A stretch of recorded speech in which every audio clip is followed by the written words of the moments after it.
Yo, what's up guys, it's your boy Grinder here. Today I have a very special video planned for you guys. Today I'm going to be going over everything you need to know, but we're scoping out the island for the cayo perico heist. So without further ado, let's get straight into the video.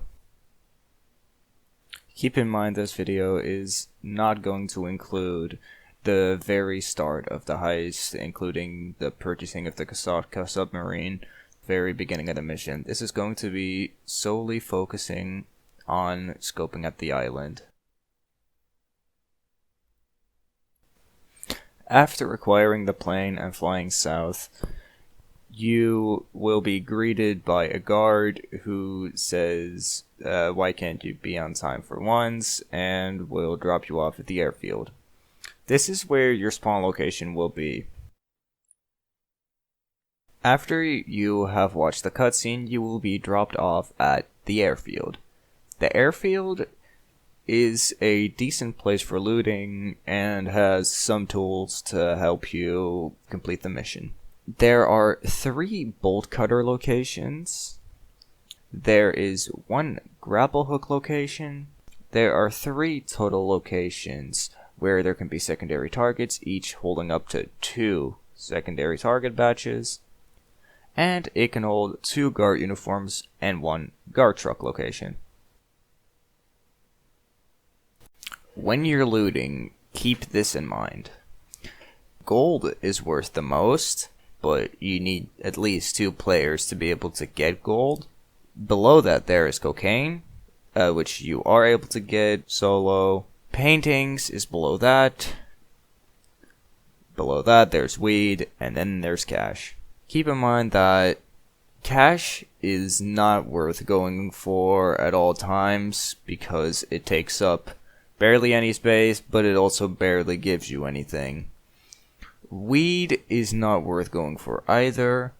I would consider going for either cocaine or paintings when you go solo, and when you are with multiple people, I recommend going for gold, because gold takes up a lot of space, but is also worth the most. Now, in terms of looting, what should you be going for?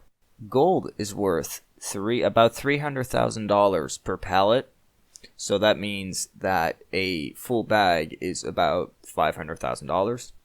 It also takes up 60% of your backpack space, so you will only be able to get 1 full pallet and most of the second one.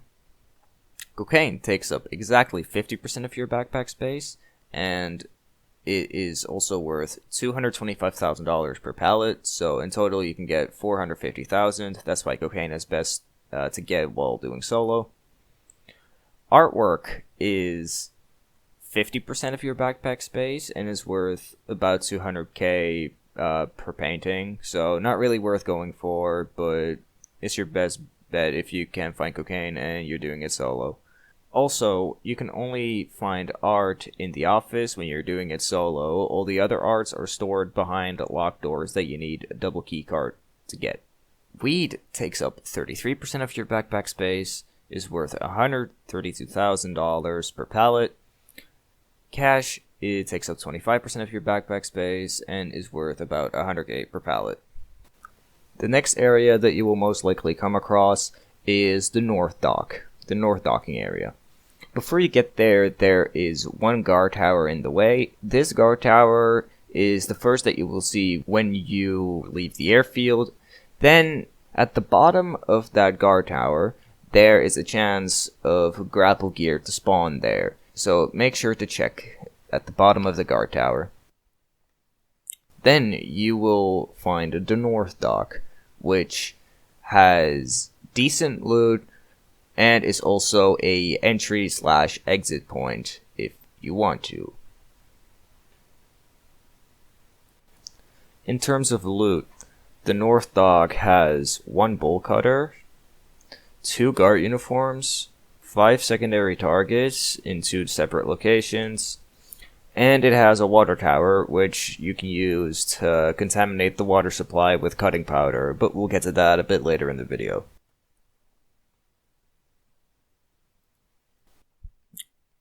Timestamps are in the description if you want to skip to a certain part of the video.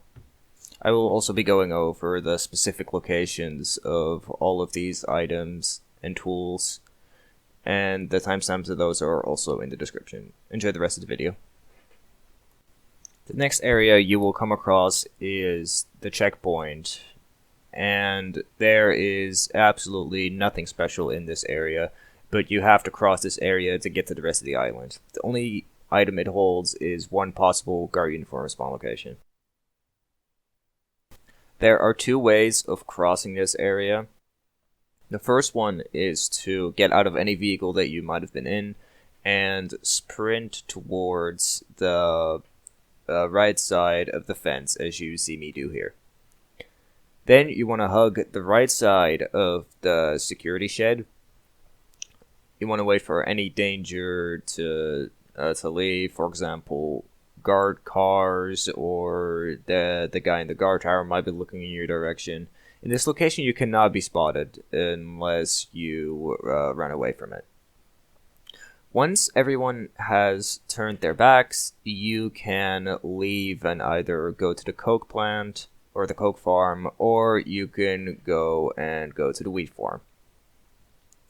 The second way that you can cross this is by getting a motorcycle and ramping off the side of the mountain on the left, as you see me do here. This one is more risky but more rewarding. You need to make sure that the guard in the guard tower is not looking your direction, otherwise you're going to be caught regardless. Now, from the checkpoint, you can go into two directions. You can either go to the wheat farm or the coke farm. If you decide to go to this large field over here, then that is the wheat farm. The wheat farm holds one bolt cutter spawn location, and it has a possible spawn location for cutting powder, which you can use to contaminate the water supply. There are 3 spawn locations for the cutting powder, and one of them is here. If you decide to go to the coke farm, it is this large docking-like area with a small farm next to it. The coke farm has 2 secondary targets stored in one location. There is a spawn location for a guard truck over here as well. And there is a possible spawn location for the cutting powder. So this is the second cutting powder spawn location. Then another location you could come across is the main dock. The main dock is probably the best area for looting aside from the main compound because it holds 7 secondary targets in total, stored in 3 different places. There is a spawn location for a guard truck. There's a water tower which you can use to contaminate the water supply with cutting powder that you may have already found. If you have not found the cutting powder, then this is where the cutting powder is located if it's not in the other 2 locations. There are 3 guard uniform spawn locations in total over here as well, and there is 1 bolt cutter spawn location over here as well. So overall, a high tier loot area. Then, the moment we have all been waiting for, the main compound. In the main compound, you will find your main target that you need to get in order to complete the heist, and is also worth the most. The main target can either be Cinsumito Tequila, which is the worst. Also, keep in mind that on normal difficulty, all the main loot is worth less than on hard. On hard difficulty, it is worth more. On normal difficulty, the tequila is worth 900,000, and in value, it is worth 990,000 on hard difficulty. The ruby necklace is worth 1 million. It is worth 1.1 million on hard. Bearer bonds are worth 1.1 million on normal, and on hard mode, it is worth 1.2 million. The pink diamond is worth the most out of all of them, aside from the panther statue, but that is very rare. The pink diamond is worth 1.3 mil, and on hard difficulty, 1.4. And the very rare Black Panther statue is worth 1.9 million, and on hard it is worth almost 2.1 million. So extremely rare, extremely valuable. Personally, I have never had the Panther statue, but maybe in a future Gold Rush event there will be. Also, there are lots of secondary targets in the main compound. This can range from cash to gold to paintings. It is never anything else than that. There is also a guard truck location here that you cannot spot from a distance. You will have to search the cameras for. The guard truck will be at the main gate. Just pan the camera and you will see the guard truck. Also, there is loot in the safe in the office. This can range from about $50,000 to $100,000 extra just by checking the safe, so make sure you always do that. Now that I have covered all of the loot of all the different locations around the island, I will be showing the specific locations right now. Again, there are timestamps in the description, so if you want to skip somewhere, check the description. For the rest, I'm just going to let the video play out. This has been ProGrinder, signing off. Take care, everyone.